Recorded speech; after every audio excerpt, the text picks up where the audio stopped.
Hello everyone, कैसे हैं आप सब। देखिए, आज मैं बात करने वाली हूँ इस टॉपिक पर कि आर्मी पब्लिक स्कूल का जो इंटरव्यू होगा वहाँ इंग्लिश कितना ज़रूरी है या नहीं है। इंटरव्यू आप इंग्लिश में देंगे या हिंदी में, लैंग्वेज क्या होगी। मैं इस टॉपिक पर बात इसलिए करने वाली हूँ क्योंकि काफ़ी लोगों के इस बात पे कमेंट्स आए कि क्या होगा, हमारा लैंग्वेज क्या होना चाहिए, क्या हम हिंदी में इंटरव्यू दे सकते हैं या इंग्लिश में ही हमें इंटरव्यू देना होगा। तो इसलिए मैंने एक वीडियो बनाने की सोची। एक छोटा सा वीडियो है लेकिन काफ़ी यूजफुल है। काफ़ी लोगों ने ध्यान नहीं दिया होगा फॉर्म फिल करते समय। कुछ जगह के फॉर्म जो फिल किए गए हैं वहाँ के फॉर्म में साफ लिखा हुआ है, एकदम साफ शब्दों में। मैं आपको दिखाती हूँ क्या है वहाँ पे। जैसे कि यहाँ एक फॉर्म है, यहाँ पर दिया हुआ है fluency in English and computer literacy is mandatory. जब कोई चीज़ मैंडेटरी है इसका मतलब वो उन्हें चाहिए। फ्लुएंसी इन इंग्लिश अगर उन्हें चाहिए तो सोचो कि वे कैसे पता करेंगे कि आपकी इंग्लिश कैसी है। तो अगर उन्हें इंग्लिश फ्लुएंसी चाहिए इट मीन्स कि वे इंटरव्यू इंग्लिश में ही लेंगे, तभी तो उन्हें पता चलेगा कि आपकी इंग्लिश कैसी है। एंड सेकेंड थिंग्स, जो आर्मी पब्लिक स्कूल का सिलेबस है, कंप्लीट सिलेबस सीबीएसई बोर्ड है। वे सीबीएसई बोर्ड के अकॉर्डिंग वहाँ टीचिंग होती है।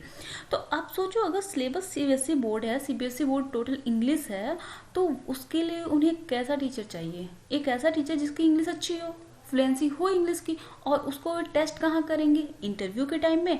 और टीचिंग स्किल जब वे देखेंगे, क्योंकि टीचिंग स्किल के टाइम पे आपकी टीचिंग का इवोल्यूशन जब होगा, इवोल्यूशन के टाइम पे वे देख लेंगे कि आपकी टीचिंग कैसी है, क्योंकि आप वहाँ इंग्लिश में ही पढ़ाएंगे। तो इसलिए इंग्लिश मुझे लगता है कि मस्ट है। वैसे भी आपको इंग्लिश तो सीखनी ही है वहाँ के लिए, क्योंकि अगर आपके इंटरव्यू में थोड़ा सा वे हिंदी में बात कर भी लेते हैं, दैट नॉट मीन्स कि आपके टीचिंग के टाइम पर भी वे आपसे हिंदी की उम्मीद करेंगे। वे वहाँ इंग्लिश की ही उम्मीद करेंगे कि आप इंग्लिश में टीचिंग करें। सेकेंड थिंग कि अगर मैं बात करूँ कि यहाँ पर एक एडवर्टीजमेंट में लिखा हुआ है, देखिए हर जगह के में लिखा तो नहीं हुआ है, लेकिन यहाँ की मैं बात करूँ एएससी एंड सी की, तो यहाँ पर तो लिखा हुआ है। ठीक ऐसे ही एक जगह और दूसरे स्कूल की बात करूँ तो यहाँ भी लिखा हुआ है CTET and TET is mandatory for PRT and TGT, working knowledge of computer is mandatory and fluency in English and communication skills are desirable. यहाँ भी इंग्लिश में फ्लुएंसी चाहिए इन्हें। इसी तरह से अगर हम अगली जगह की बात करें तो यहाँ पर देखिए selection process will followed by evaluation of teaching skills include interview. यहाँ पर इंटरव्यू के साथ ही टीचिंग स्किल्स भी आपकी चेक की जाएंगी। और टीचिंग स्किल्स चेक करते समय वे देखेंगे कि आपका लैंग्वेज क्या है, आप किस लैंग्वेज में टीचिंग कर रहे हैं। तो वहाँ आपका जो भी सब्जेक्ट है, आप खुद सीबीएसई बोर्ड की कोई भी बुक उठा के देखिए, सीबीएसई बोर्ड की बुक्स इंग्लिश में ही होती हैं। अभी तो यार प्राइवेट स्कूल्स की भी बात करें, अगर प्राइवेट स्कूल्स भी है ना सीबीएसई बोर्ड के, तो वहाँ पे एक रूल है कि जितने भी टीचर्स हैं वे बच्चों से बात कैसे करेंगे, इंग्लिश में। वहाँ हिंदी अलाउड नहीं है।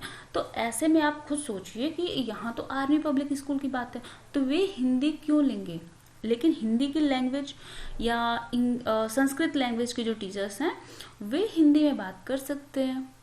जैसे कि जो एग्ज़ाम हुआ था सीएसबी का, जो एग्ज़ाम हुआ एडब्ल्यूईएस का, उसमें भी आपने देखा होगा कि जो हिंदी और संस्कृत के लैंग्वेज के टीचर के लिए जो पेपर हुआ था उसमें थोड़ी सी इंग्लिश थी, बाकी हिंदी था। लेकिन बाकी सभी के लिए पेपर में कहीं हिंदी था ही नहीं।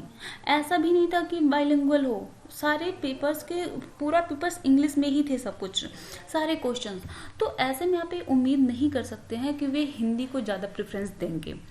थर्ड थिंग मैं आपको ये बताना चाहती हूँ कि यहाँ जब वे किसी भी स्कूल में आप देखिए तो सीटें क्या हैं, 1 से 2 हैं, ज़्यादा सीटें हैं नहीं। किसी भी चीज़ के लिए देख लीजिए, किसी भी के लिए देख लीजिए, या फिर आप टीजीटी की बात करें, पीजीटी की या पीआरटी की, तो यहाँ हर स्कूल में सीटें 1 से 2 ही वैकेंसी जो आई हैं उतनी ही हैं, ज़्यादा नहीं है ना। तो ऐसे में सोचिए कि आप अगर हिंदी से जाते हैं, आप ये सोच के जाते हैं आप हिंदी में अपना इंटरव्यू करेंगे, तो वहाँ पर आपसे बेहतर भी तो होंगे ना। आप सोच सकते हैं इसको कि वहाँ आपसे बेहतर भी होंगे जिनकी इंग्लिश बहुत अच्छी होगी। ऐसे में आपको तैयारी करनी होगी, एक बेहतर तैयारी आपको करनी होगी। इंग्लिश आपकी बेहतर आपको रखनी ही पड़ेगी, क्योंकि बेहतर इंग्लिश होगी तो आप कॉन्फिडेंस के साथ अपनी टीचिंग स्किल का इवैल्यूएशन, मतलब अपनी टीचिंग स्किल आप वहाँ पे प्रेजेंट कर पाएंगे। आपकी इंग्लिश स्किल अच्छी होगी तो आप कंप्यूटर प्रोफिशिएंसी टेस्ट भी बेहतर दे पाएंगे, क्योंकि आपके सामने जैसे ही देखो कॉन्फिडेंस बहुत ज़रूरी है। वहाँ आपके सामने 7 to 8 पर्सन होंगे मिनिमम जो आपका इंटरव्यू ले रहे होंगे। अब 8 ऐसे लोगों के सामने अगर आप बैठते हो जो आपसे इंग्लिश में बात करने की कोशिश कर रहे हैं, वहाँ अगर आप हिंदी बोलते हो तो सीधे आपका कॉन्फिडेंस लूज हो जाएगा। और कॉन्फिडेंस अगर कम हुआ तो वहाँ एक साइकोलॉजी का टेस्ट लेने के लिए भी एक टीचर होंगे, मतलब उस में या तो सर या मैम जो भी हो, एक लोग होंगे वहाँ पर जो आपकी साइकोलॉजिस्ट होंगे, वहाँ जो आपको देखेंगे, चेक कर रहे होंगे आपकी बॉडी लैंग्वेज क्या है, आपका कॉन्फिडेंस क्या है। तो ऐसे में मुझे लगता है कि इंग्लिश पर आपको एक बार ध्यान देना चाहिए। अभी आपके पास टाइम है, क्योंकि जितने भी इंटरव्यूज हैं ना वो सभी फरवरी में ही जाएंगे। जनवरी के लास्ट में सिर्फ एक झारखंड का ही है, रांची का। बाकी सबकी अगर हम बात करें तो बाद में ही है, इधर जल्दी नहीं है, मतलब फरवरी में ही होगा। जैसे कि अगर हम बात करें यहाँ किस कोई इंटरव्यू है, 8 फरवरी 2021 को इंटरव्यू है, ये दिल्ली का है, आर्मी पब्लिक स्कूल इन दिल्ली, ये 8 फरवरी को है। तो और बाकी सब जो होंगे उसके बाद या उसके पहले कभी भी हो सकते हैं। तो जनवरी आपके पास पूरा टाइम है, अभी 15 दिन बाकी ही हैं। तो आप कोशिश करिए कि इन 15 दिनों में आप अपनी लैंग्वेज, बहुत ज़्यादा नहीं तो कम से कम आप अपनी बातें रख सकें उनके सामने। आपको जो बताना हो आप अपने मन से कुछ क्वेश्चंस बनाइए जो वे आपसे पूछ सकते हैं।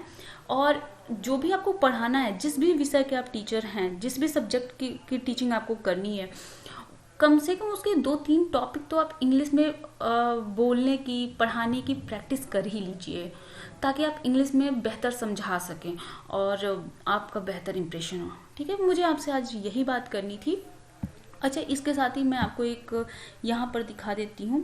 ये आपका जो CSB का है ना, यहाँ पर कितने वहाँ पर जो लोग होंगे, देखिए यहाँ पर जो आपका CSB का बोर्ड होगा, कंबाइंड सिलेक्शन बोर्ड जो यहाँ पर होगा, तो जो लोग आपके लिए होंगे, जो आपका इंटरव्यू पैनल में जो लोग होंगे उसमें देखिए प्रिंसिपल्स होंगे वहाँ पे। ठीक है, जिस भी स्कूल्स की वैकेंसीज हैं, जितने स्कूल की, एक क्लस्टर वाइज इंटरव्यू होंगे, तो जितने भी स्कूल होंगे वहाँ के प्रिंसिपल्स होंगे। ठीक, 2 एजुकेशनिस्ट भी होंगे जो यह देखेंगे आपकी शिक्षाविद, मतलब, और एक आपके सब्जेक्ट के एक्सपर्ट होंगे, साथ ही एक साइकोलॉजिस्ट भी होंगे और बाकी भी कुछ लोग।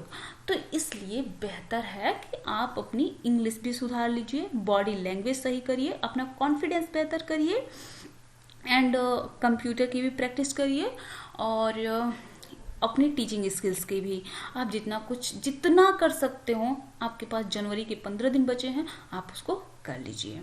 Thank you for watching my video.